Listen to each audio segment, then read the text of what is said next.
Show me your friends and I'll show you your future. Unless you want average in America, married, 2.4 kids with 1.5 dogs. But I can guarantee you, you will never achieve anything greater than your highest aspiration.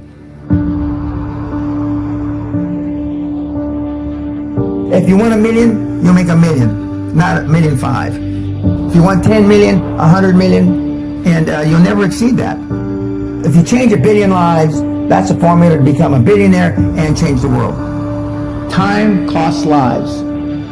Show me your friends and I'll show you your future. You want to know why you're all up? Just look at the bums you hang around with. I do what you don't want to do, that you know that you got to do to be where you want to be. Ted Turner just gave his 75th anniversary party on CNN a few months ago. And he makes a couple of comments and he says, number one, and I'm not suggesting this for everybody, it's how I live though. First 10 years of my starting CNN, I slept on my couch. I didn't have an apartment. Bill Gates slept in the office. Steve Jobs slept in the office. And I can go down a whole list. Now these are super successful, mega wealthy guys. I slept in my office. Not everybody's willing to make that sacrifice. But it's not the only thing. But even if you don't sleep in your office, if you want to send your kids to a better school, if you want to be able to take care of your mother when she gets dementia, if you want to do, this all takes money. My children aren't getting any of my money when I die. Not one centavo, not one penny. And 2 of my kids are cool with it. One of them's not so cool with it. I'm not gonna, I think Andrew Carnegie, by the way, Andrew Carnegie, arguably the richest, most successful entrepreneur of all time, he said the best thing that you can have for a child is him to be born into poverty. And I agree.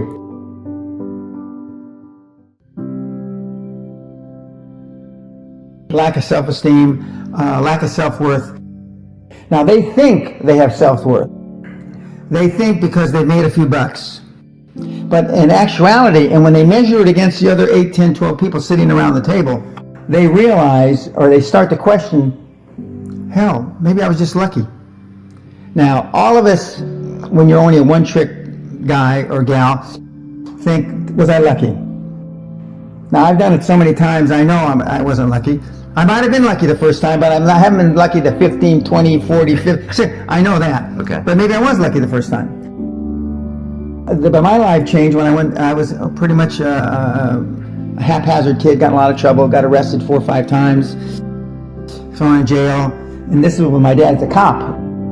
But then I volunteered for the draft in 1966 at the height of the Vietnam War, and I went to OCS, and that changed my life because it was the really first real high performance thing that I could measure myself against with other people. 2/3 of all Fortune 500 CEOs have one thing in common: military background. Really? 2/3 of those 2/3 have something else: martial arts. What do you learn in martial arts, Brian? Discipline, focus. A lot of people don't believe they deserve to be there. I convince them, and we have these drills, why you belong there. A lot of people that come there, with money, that have made money, think they made it by accident. Right. I just had one of my superstars who's made $100 million tell me in the last week, I'm not sure I'm going to have another lucky accident. And I said, you did it. I mean, you tried a lot of things. Thomas Edison, I wouldn't have done it 10,000 times. Okay. I would have hired an engineer from MIT to do it. But I mean, I've tried a lot of things. Nobody's failed at more things than I have, and the first 100 million are successes, but I could write a book about failures that'd be, because I've tried a lot of different things, because failure is just testing.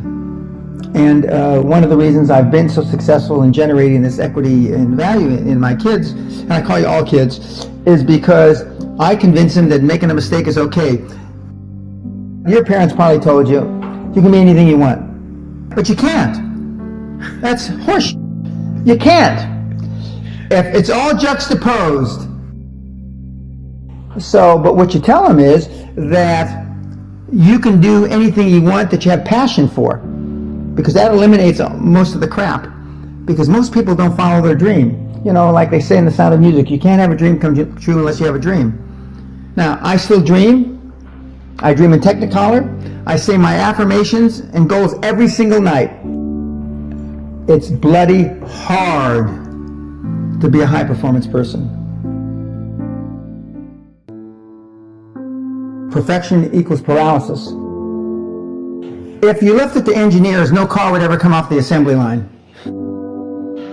No car would ever come off the assembly line. And I've been in business with enough engineers, I can attest to that with my hand on my heart. They'd still be trying to make it better. And the internet business is very much the same. The internet kids want to test and test and test, and they want the landing page to be this. Roll it out. The great thing about the internet is your results are instantaneous. If something that I'm overseeing at a Concord level, 60,000 feet, doesn't work in 2 days, forget about it, move on.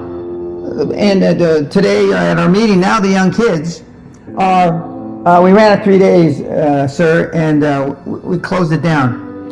And they are thinking I'm going to ask why. I said, no, that's fine, next.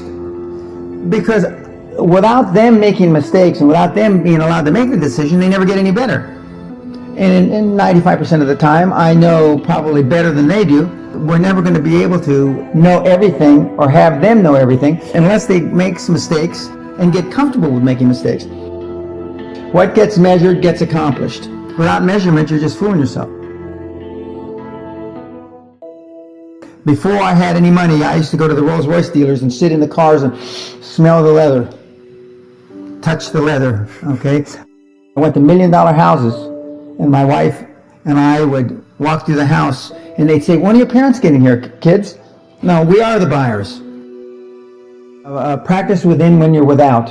Practice being successful. How many people listening to this today practice being successful today? Through affirmations, through going to the Rolls-Royce dealer, maybe Lamborghini, maybe something else. Right. In my particular case, it was Rolls-Royce. And within a year of me going to the Rolls-Royce dealer, I had a Rolls. Okay? Within 19 months of me dreaming and adding it to my goals, a castle on an island, I own Guthrie Castle. 19 months. Okay. Go to stores you can't afford. Go hire lawyers you can't afford.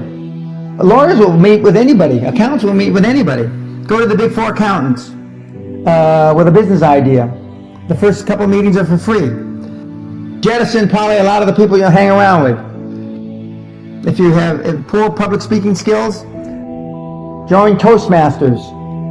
Do these. If you went to a good school and you're not successful, go to the alumni deals. Okay?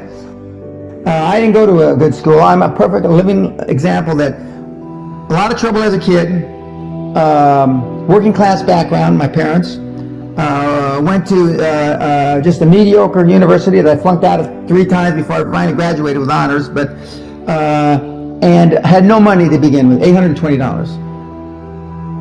So it's all possible. But I devoted myself to feeling successful. I was wearing suits like this before I could afford them. Most people procrastinate because they're unsure, so just do it. And but I've never had a problem just doing it, because one of the things is you learn as a young combat infantry officer is time costs lives. We overanalyze because we're unsure. We don't overanalyze because we are not sure if it'll work or not. We're more worried about, on the emotional side, it embarrassing us.